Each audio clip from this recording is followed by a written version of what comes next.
તો આની રિલેટેડ આજે હું તમને એક વાર્તા કહીશ. આમ જુઓ તો આપણે સૌ કંઈ ને કંઈ મેળવવા માટે સતત દોડતા હોય છે. કોઈ પ્રસિદ્ધિ માટે દોડતું હોય, કોઈ પૈસા મેળવવા માટે દોડતું હોય, કોઈ સફળતા મેળવવા માટે દોડતું હોય, તો કોઈ બીજાથી આગળ નીકળી જવા માટે દોડતું હોય. અને આ દોડમાં જ ક્યારેક એવું બને કે આપણે એટલા બધા થાકી જઈએ કે જીવન જીવવાનું જ ભૂલી જઈએ.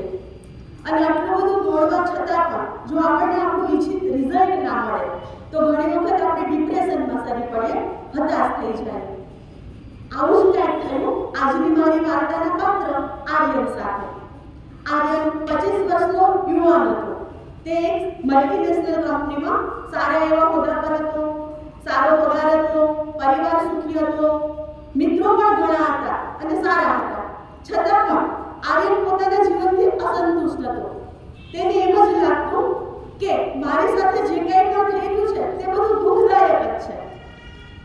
સવારે ઓફિસે જતી વખતે રસ્તામાં સિગ્નલ બંધ હોય કે ટ્રાફિક નડે તો બી અકળાઈ જતો. ઓફિસમાં બોસ કોઈ બાબતે વળે તો તેની નોકરી છોડવાના વિચાર આવી જતા. ક્યારેક નેટ ધીમું હોય તો એ ગુસ્સે થઈ જતો. ટૂંકમાં કહીએ તો આર્યનનું જીવન એટલું ફરિયાદોનું પોટલું. એની પાસે જે હતું એની એને કદર નહોતી, પણ જે નહોતું એનું એને સતત દુઃખ હતું. રવિવારની એક બપોરે આર્યનનું મન ખૂબ જ અશાંત હતું. એટલા માટે એ પોતાની એસી ગાડીમાં શહેરના છેવાડાના વિસ્તારમાં આવેલ એક બગીચા પાસે ગયો. તેનાથી કંપનીમાં એને સોંપેલ એક પ્રોજેક્ટમાં ભૂલ થઈ ગઈ હતી. એટલે એને એવું લાગતું હતું કે હવે મારી નોકરી જશે અને મારું કેરિયર છે એ લગભગ હવે ખતમ થઈ જશે. એટલે મનને શાંત કરવા માટે એ બગીચામાં ગયો. ઉનાળાનો સમય હતો, બપોરનો આકરો તડકો હતો. આર્યન પોતાની એસી ગાડીમાં બેઠો ગરમી અને પોતાના નસીબને કોસી રહ્યો હતો. એવામાં એની નજર સામે 4 રસ્તા પર સિગ્નલ પર ગઈ. ત્યાં એને જે દ્રશ્ય જોયું એનાથી એનો જે જીવન પ્રત્યેનો દ્રષ્ટિકોણ છે એ બદલાઈ ગયો. તો આર્યને શું જોયું? તો ત્યાં 4 રસ્તા પર એક ફેરિયો યુવાન હતો જે પ્લાસ્ટિકના રમકડા અને પાણીની બોટલ વેચતો હતો. આ યુવાનને એક પગ નહોતો.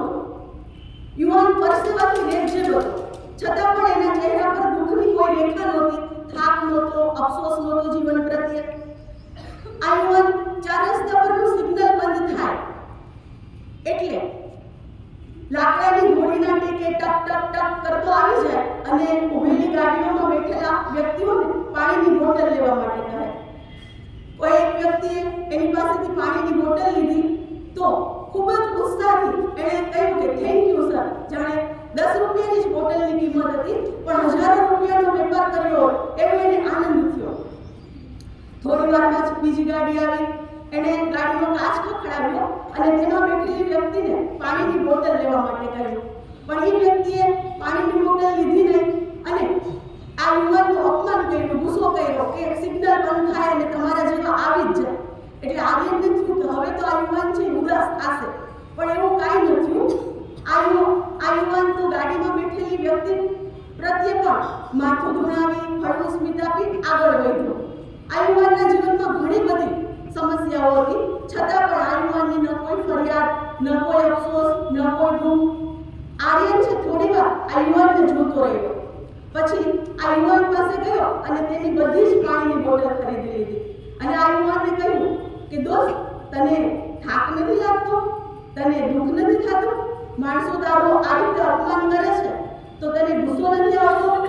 ત્યારે આ યુવાને શાંતિથી પણ સરસ જવાબ આપ્યો, ભગવાને જે લઈ લીધું છે અથવા નથી આપ્યું તેનો અફસોસ મનાવીશ તો જે બચ્યું છે મારી પાસે, જે મને આપ્યું છે એનો ઉપયોગ ક્યારે કરીશ? મારી પાસે એક પગ નથી તો શું થયું, પણ બીજો પગ તો છે ને તેનાથી ચલાવી લઉં છું. અને આવા ઉનાળાના ધમધમતા તાપમાં તરસ્યા માટે હું પાણી વેચું છું, તો એનાથી બીજું સારું કામ શું હોઈ શકે? આ સાંભળી આર્યન સ્તબ્ધ થઈ ગયો. તે મનોમન વિચારવા લાગ્યો કે આ યુવાન પાસે ફરિયાદ માટે કેટલા બધા કારણો છે, છતાં પણ પોતાનું જીવન એ સ્વીકારી રહ્યો છે. હાર માનવાને બદલે એને કબૂલી રહ્યો છે. જ્યારે મારી પાસે તો ખૂબ સારી નોકરી છે, ઊંચો પગાર છે, એસી ગાડી છે, છતાં પણ મને મારા જીવન પ્રત્યે કેટલી ફરિયાદો છે. એક પ્રોજેક્ટની નાની એવી સફળતાથી હું કેટલો બધો દુઃખી થઈ ગયો.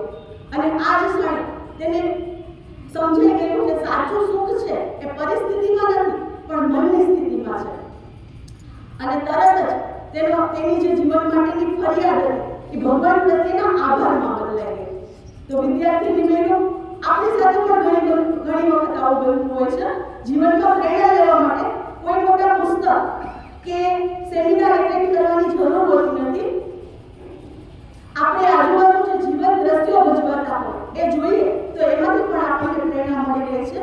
જીવનમાં શું નથી મળ્યું એ વિચારવાને બદલે જે મળ્યું છે એની કદર કરશું તો જીવન છે એ સરસ સુખમય બની જશે, આનંદરૂપ બની જશે. આભાર. Thank you.